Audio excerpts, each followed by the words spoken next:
Hello everyone, welcome back to Captured Reds, episode 2 of the Analysis and Tactics Show. We're really excited to do this. I want to thank everyone for all the nice comments.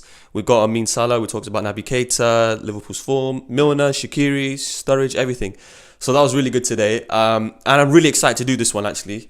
Because we're going to talk about our new look defence, so people are calling.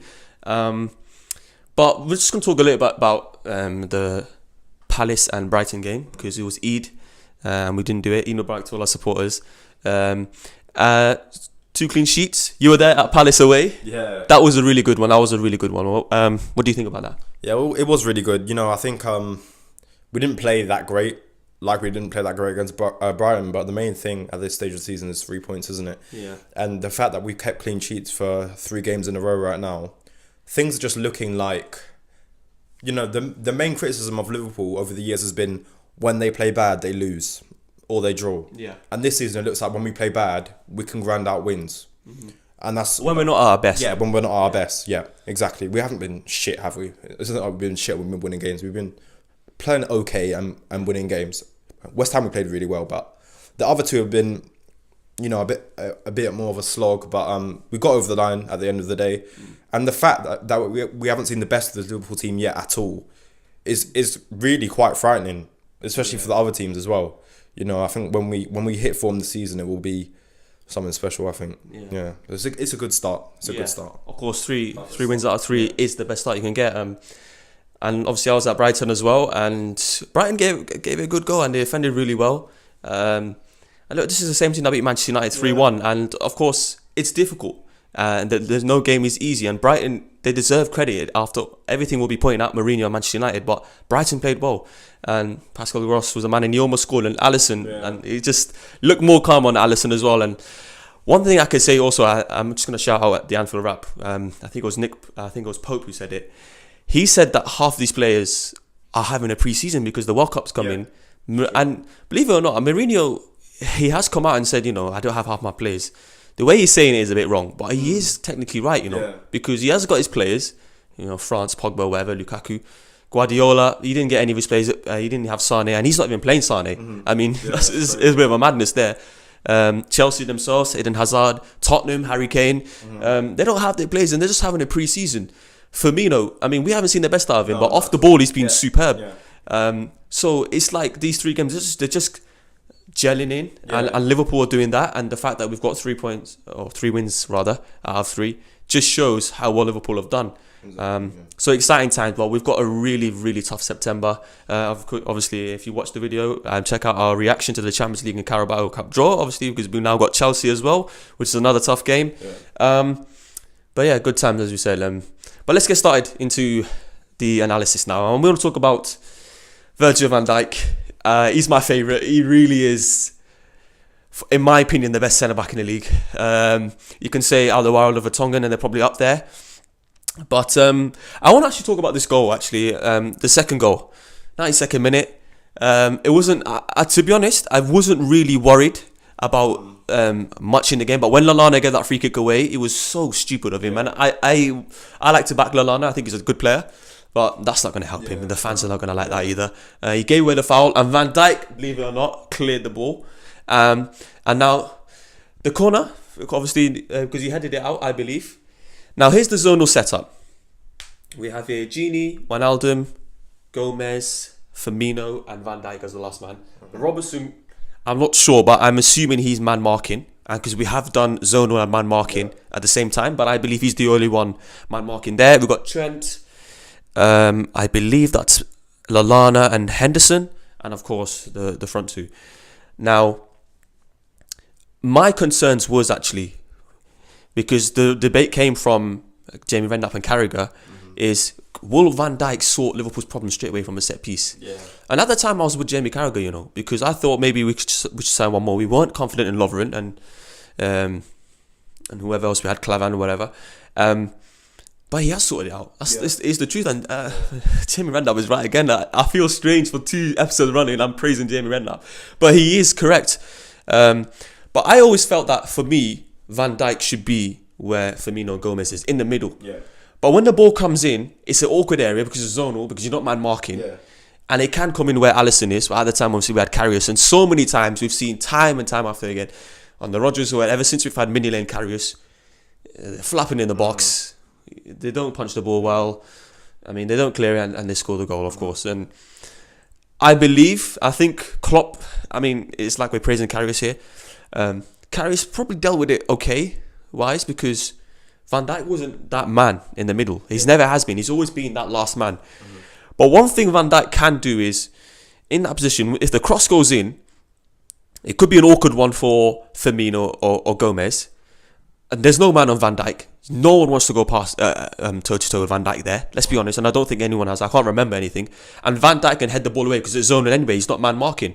So that there has showed why Liverpool have been brilliant at defending set pieces and why there's no fears anymore, because Van Dijk is the man. But I think it's fair to say it's taken time because of the first month. I think Swansea away, he headed the ball out and then Alfie Mawson scored. I think that's more to do with second balls. The best thing about the second balls, I have to say, is James Milner has been really good. I mean, he just wants to win the ball back. Trent, obviously, we can see there. Lallana, he presses the ball well. I know he hasn't played. So I think the setup there is really good. 92nd minute, we're not panicking. And that just shows, it's just small signs like that. We're not panicking and we're doing pretty well. And of course, we have Sadio down there on the other side, but he should be in that position. And Mohamed Salah, and of course, them two scored the goal from the counter-attack. And so the corner comes in, really. It's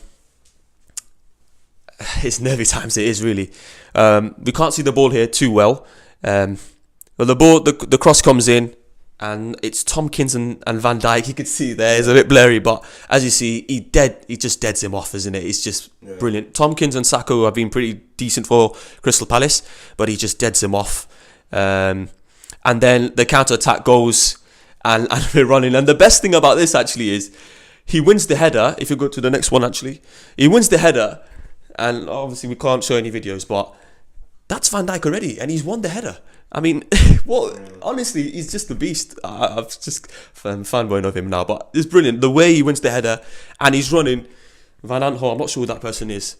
And he's level with Sadio Mane and Mo Salah, really, technically. I mean, it's brilliant. It really is. And then we'll go to the next one, actually.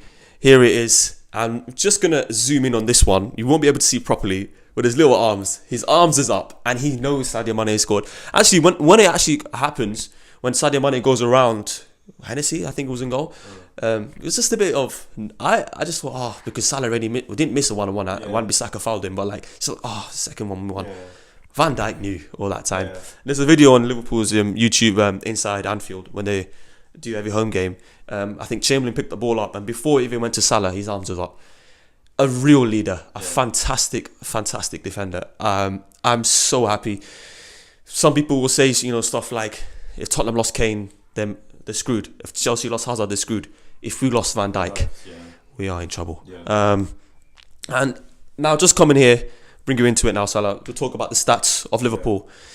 Coming in from Monday Night's Football, this was just before the Palace game.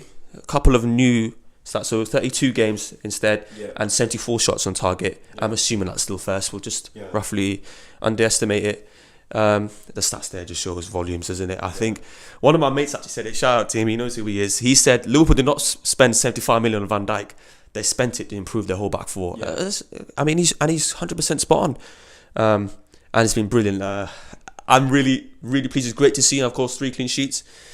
Goals conceded 22 in 32 games. I believe we've conceded less. I'm not sure. I think it's 8 since Van Dijk has come in at home. It might be even less, But that's my inaccuracy. But yeah, really good.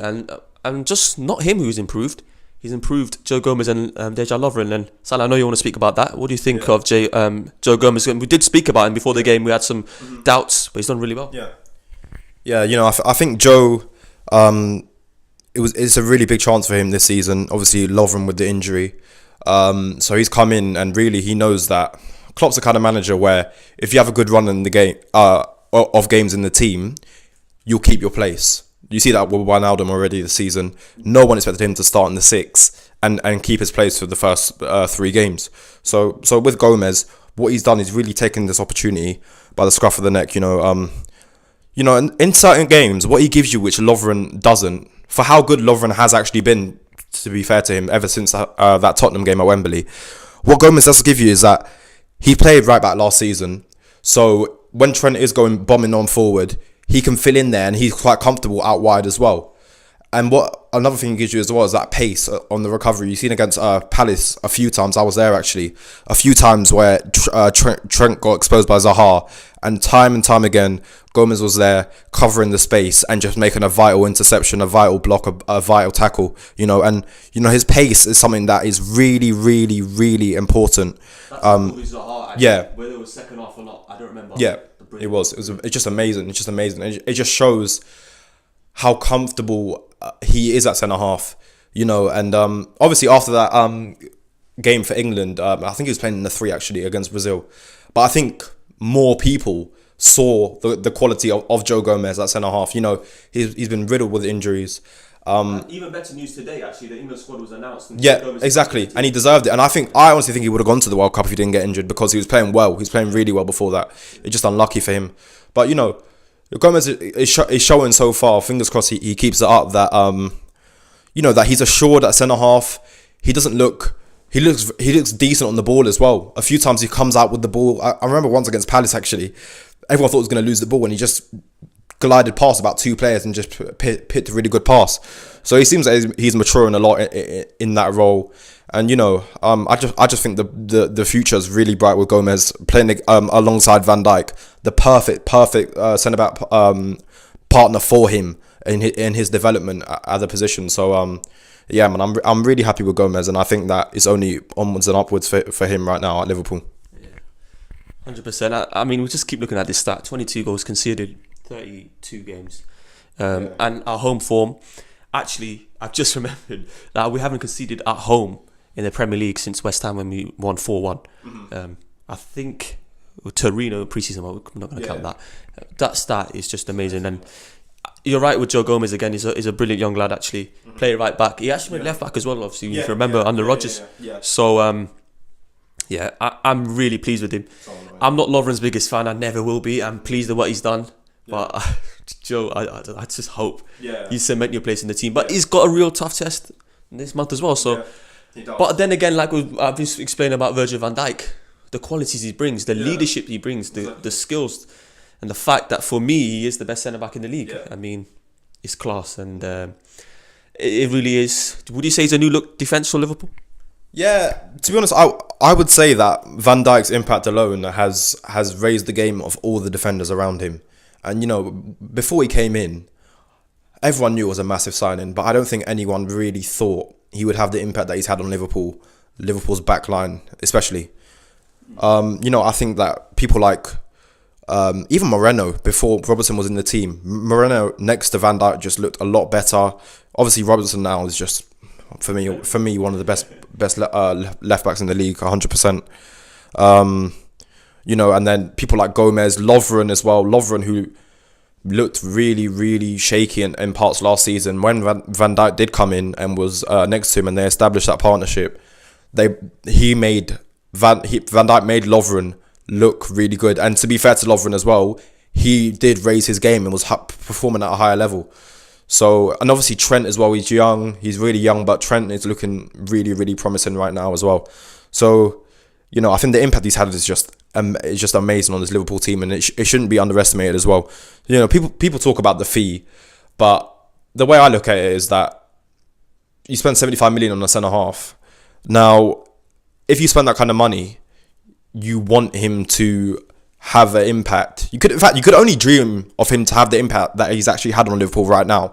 But you want him to have a good impact on the defensive unit, and he's had more than that on Liverpool. You know, so people talk about the price, but I really don't care. I think we've got the best centre half in the league. I think Toby Alderweireld is up there as well when he's fit and when he's continuously playing games. But you know, for me anyway, right now Van Dijk on form is the best centre half in the league, and I think he's one of the best in the world as well. So I'm just really, really happy he's at our club. Yeah, spot on. Well, we got our 2 points across, and now we're going to talk about the next topic. Hi everyone. Unfortunately, that'll be the end of our review and tactics show. We lost our footage for what we wanted to do in the other topic. The other topic was about the Leicester game and the Genie Wijnaldum role. It was like 4 or 5 minutes where we lost it, but it's not the end of the world. The international break is coming very soon, so we're going to be covering in depth about that, the role of him, Fabinho, Henderson, and lots more. So that's good. Of course, we'll do that next week. So if you like this video, make sure you give it a thumbs up, subscribe, and make sure you comment as well so we can interact with you guys. Yeah, make sure you check out the first one as well. That this description will be in the link below, or you could find it on the channel here. And make sure you subscribe, guys. All the content will be coming up very soon. Vlogs, previews. Make sure you check out LFC Weekly, the preview shows, the fan reactions, and everything that you guys may like. And hopefully we'll see you very soon. Thank you guys for watching the video, and we'll see you next week. Up the Reds. Peace.